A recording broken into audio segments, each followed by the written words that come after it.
Um, Hi, everybody. I'm Neal Ronahan here for the second episode of Nintendo World Rapport. This new show thing that we're doing every week, tentatively every Sunday. It's probably going to get tousled up in the air because of E3. But on this show, we're going to talk to, for the time being, Nintendo World Report staffers and talk about like how they got here, what they're doing, what else they do other than video games. Also talk a little bit about what they've been playing recently. And in the future, we'll probably have other games industry people on this show to talk about their own secret origins. But today, I am joined by Bryan Rose, Nintendo World Report's reviews editor. Say hello. Bryan, are you there? So, Bryan, can you hear me? Are we good? Yeah. Okay. Yeah, we're good. So you've been with, this is going to show, I guess, my crap memory. You've been with NWR for, what, about a year now? Maybe two? Yeah, like February 15, because it was right around the time that on Country Freeze and whatever came out. Yeah. So you've been with the site for like a year and a half almost. What made you want to write about Nintendo games? Like, how did you get to the point where you were writing for a Nintendo fan site? I've been on like my whole life. I remember '90 what it was a Nintendo NES, and I knew it was like freaking awesome because I played next. It was like Mario 1 through, and older. What I do with my life pretty much right because I felt like I had writing skills. So I combined it and like I think it was like teen. I first joined a site. It was called GameCube, and I wasn't very good at that time. And if I look at my problems, it was a good learning experience. It lasted there for about a year. What time frame? What time frame was that? Was that like 04, 05? It would be like 2003 to. Okay. Yeah, because we're about like the same age, 17. aren't we? Because what are you 27 as well, or somewhere around there? Yeah.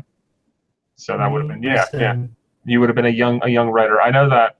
I think that was around the time where I might have like thought about applying to write at Nintendo World Report when I was like or I guess it was playing a GameCube then when I was like 14 or 15, but psyched myself out. Yeah.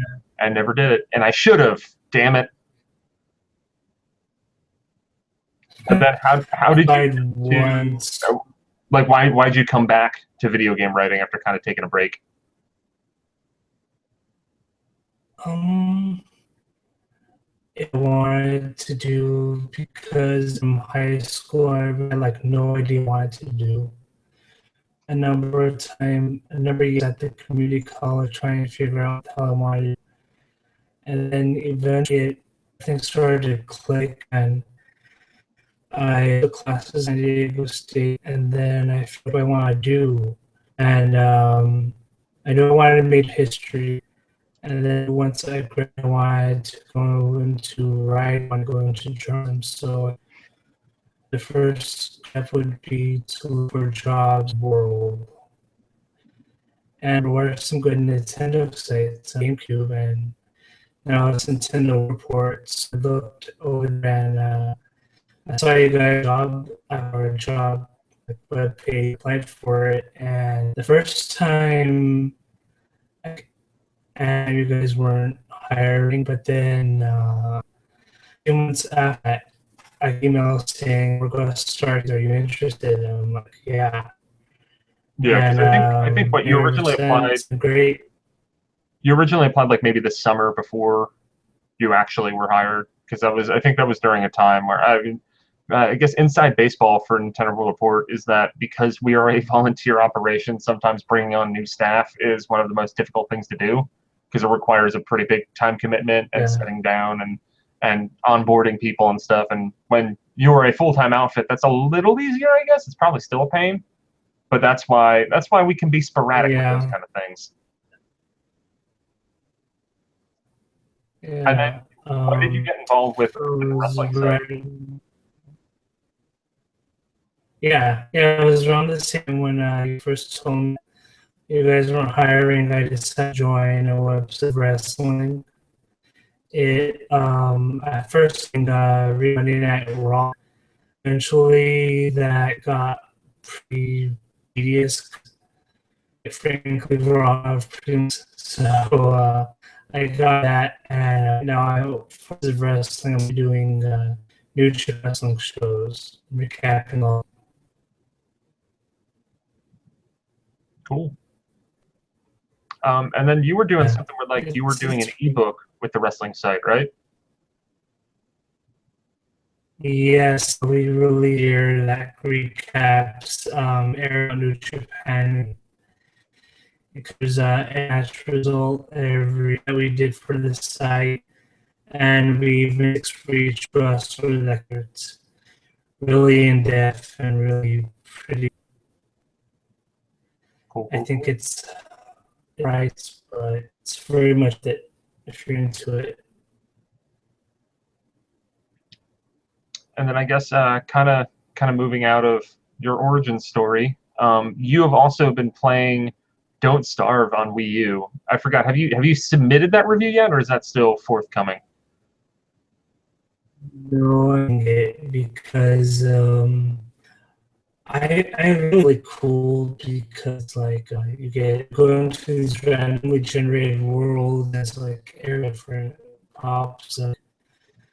For example, the other day I was playing all this but enemies. What the hell? I've never seen these before.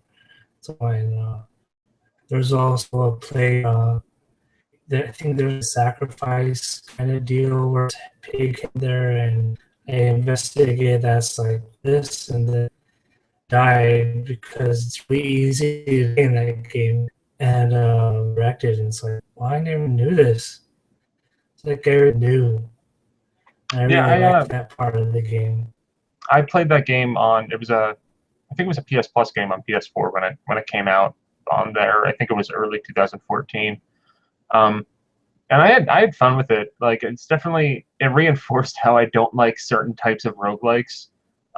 Like for example that one where because that's like you build and you build and you build and then you completely lose everything, which I guess that's kind of what the concept of a roguelike is. But I more prefer I guess where it's something like Spelunky where I feel like some of the experience that you get while playing that game is like you're gaining experience to go a higher level just because you're learning how that game works, or something like a Rogue Legacy where you're always Yeah, building towards something.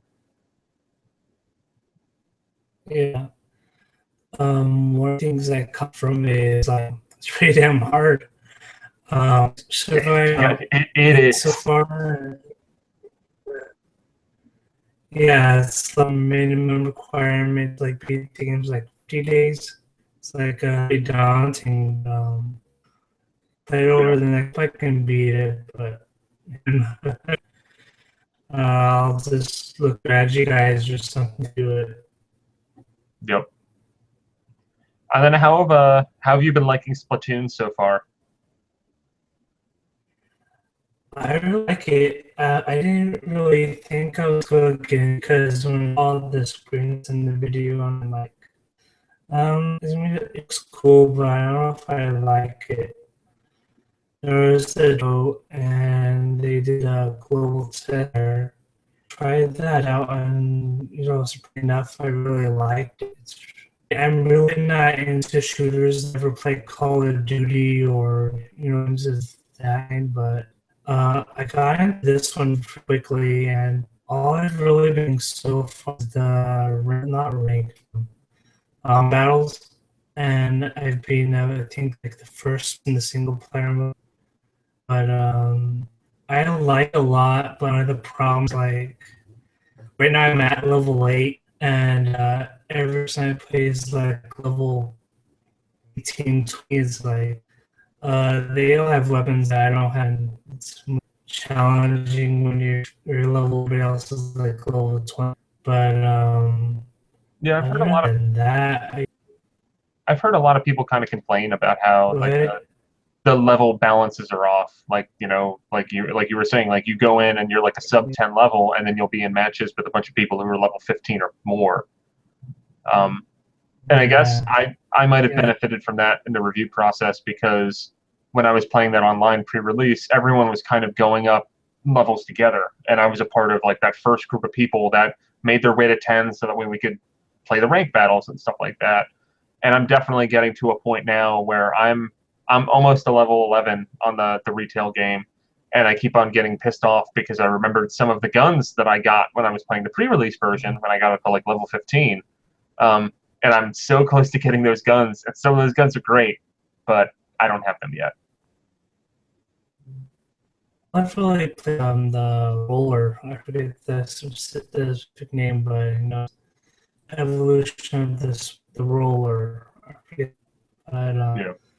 I've been really just playing roller now. But probably when I get some, probably gonna try to be more diverse with that.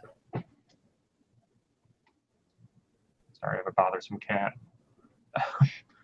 But I recommend highly the Splatter Shot Sorry. Junior.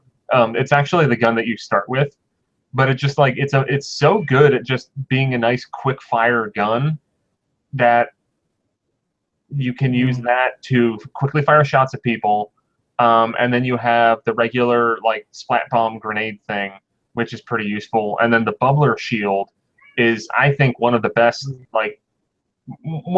I guess, kind of protective power ups in the game, because it basically makes you impervious to dying for a little bit. And if you're near other people on your team, you can share the bubbler with them, so that way, I mean, I think it would be very helpful in the ranked mode, which is, I think, on the cusp of being unlocked, and on the main game. But that is, you know, you could roll in and have all four people wearing shields on the strength of one person's special move. Yeah, I crossed that a few times. Like every time I try to roll, all of a sudden they put the shield on, like the way back, and but yeah, part in this. Like, I haven't used it that much, but is that like the ability to lock, or one of the outs, or just some natural? I haven't used it. Yeah, because each weapon has like there's the sub weapon, which is like the grenade, or I'm trying to think of some of the other ones. There's the Seeker is really good, but that's only on, I think, higher level weapons. And then you have the special thing where you build it, like when you paint stuff, you build up the meter, and I think it's in the upper right. And then when it gets to that, you'll hear a ding, and then if you press in the right stick, then you can use that. And that's where it's like the people going around as the Kraken, like Ink Strikes, the Killer Whale, Yeah, Ink Suka. yeah, that's the part of the game that I'm trying to figure out, because it's like I was the crack, but I can like then I can try like attack. Because other people attack me, but I don't know how to do. Yeah. So are there any other games that you're playing or looking forward to, or I guess, why don't we talk about E3, since you're going to that? This is your first E3, right? And it's less than two, or well, no, just about 2 weeks away. Yeah, I think at this point, I'm excited. in 2 weeks' time, I'm going to be in California. That's kind of, for you, it's not a big deal because you're already in California. But Yeah, I haven't been to LA that, so that'll be cool. yeah, because you're San Diego area, right? Yeah, San Diego area, which is about 2 away from Diego, but I've been at San Diego all the time, but never Los Angeles. Maybe with a kid, but not recently. Yeah. So, what do you think at E3? Or I guess maybe, what do you think / what do you want to see happen with Nintendo at E3? You know, the game I play the most is Maker. From I saw that Series E3. That was pretty cool. See more stars. Hopefully more Emblem. Like in terms of there's any big surprises or anything. I mean, that, but you know, I guess we could see. I don't think we're gonna release it or anything, but I like the open end kind of that the game's ending, like that they're touting all that. Beyond top of my head, I'd want to see that. And I guess Like, the most important question: how's your amiibo collection right now? okay, got Silver Mario, the Splatoon 3 that came out, and I think I have next coming in. I have things like July from PlayAsia. There's one other. Yeah, I'm Oh, waiting on a. My Pac-Man big thing toys. is a GameStop shipment that I should be getting, I think tomorrow or Tuesday, that has the Splatoon 3 pack, Ness, and Pac-Man. And right now I think I'm going to be getting a Lucina and Robin from friend of the site, Mike Burns, who he's at the website Invisible Gamer. But I think he was trying to get Lucina and Robin and wound up ordering two from two different Japanese websites. So when he gets his second batch in, I'm going to buy them from him because I went to multiple stores. I tried Amazon's dumb online thing and could not get Lucina and Robin, and I'm pissed. Like ones that stay quickly and were like Lucina. My brother got it from got it by he got Robin and saw it. But, you know, the thing with amiibos for me is like I get the ones at the mall because it's pretty expensive. And also kind of this will be disheartening because every time he's like, "Oh, I want to get this," and it's like, "Oh, what are they on like two store?" It's sold out like super. I don't want that. Yeah.